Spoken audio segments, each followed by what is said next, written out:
everybody, it's 13th Wolfman. You know what? My buddy Max James, Brother Max, has sent over another challenge.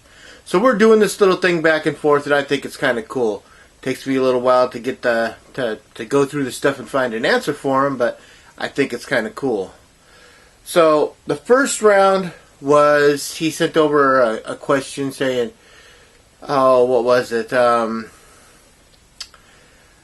Something that you've double dipped, triple dipped, or quadruple dipped on.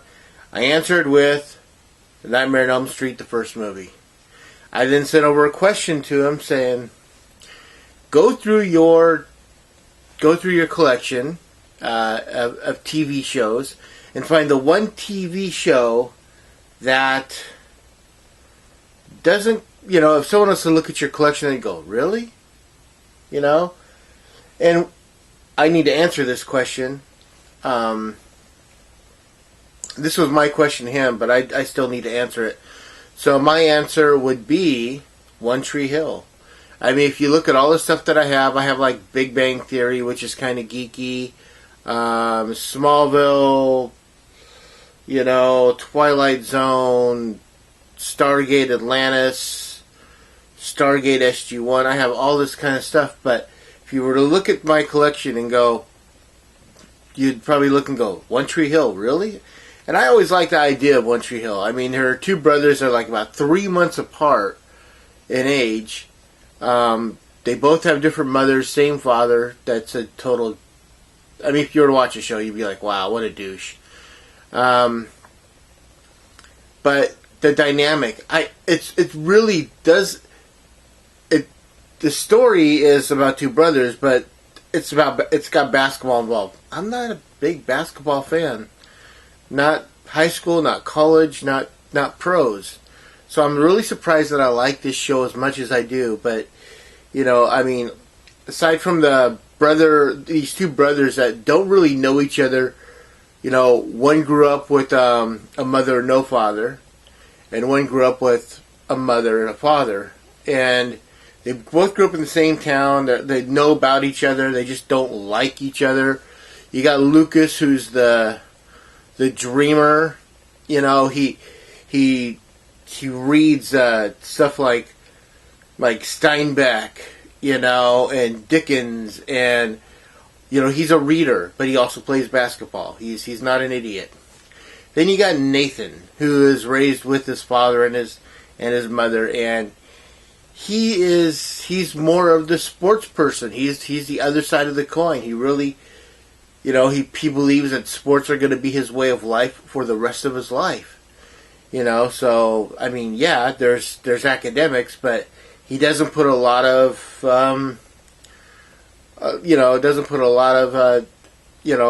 thought into his academics.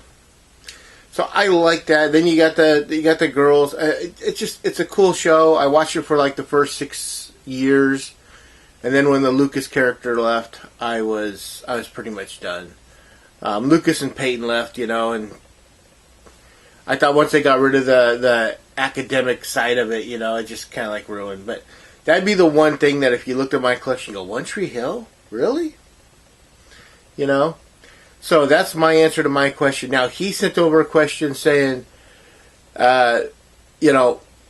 what's that special feature on Blu-ray or DVD that you really like? And can you name something?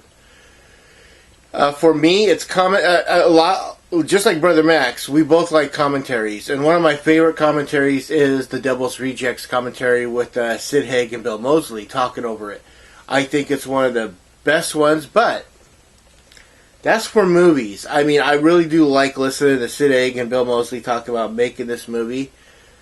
Then you go to TV shows. Now, TV shows. This is kind of a cheat. Sorry, Brother Max, but it is. The Simpsons. Dude, I have some of the Simpsons episodes right here. I got more of them over there. I love listening to the writers and the actors and whatnot, and what they were, it's like where this scene came from, because they rip off a lot of cinema. There was once, I don't remember what episode, but Matt Groening talks about the fact that they have ripped off The Godfather so much that they could probably clip together, the movie with the stuff from The Simpsons over the years. I thought that was kind of cool. So yeah, The Simpsons for TV shows, and The Devil's Rejects is probably one of the best ones I like for a movie. There's others, but there's so much to choose from. Here in the collection, in the Doom Room. So, those are my two answers, Brother Max. Now, I am trying to think of a question for you. Okay, I got it. We're going to go through, you're going to go through your collection. You're going to find that movie that everybody that you know has loved. And you only got a copy of it because you've heard so much great stuff about it, but it did not click with you. Right? I've got my answer. I've got a couple of answers to this question, but I want to hear what you have to say, man. So, again, the question is, you go through your collection, it's something that you've heard highly regarded as a movie. It's got to be horror. Got to be horror. And then when you watch it, you're just kind of like, or you don't get it at all. There's a couple of movies that I'm just kind of like, I don't get it. I don't see why people like this movie as much as they should. I've got a couple answers for you there. So as always, Brother Max, that's your question. I want to hear what you have to say. As always, I am the 13th Wolfman. Always like, subscribe, share, and comment. When you do subscribe, hit that bell, bing that bell, ring that bell, ding that bell. That way you'll know whenever I'm putting something new up. Always comment. I always want to know what you have to say. Check out Brother Max over at the one and only MSJ. As always, I am the 13th Wolfman, and I'm on the prowl.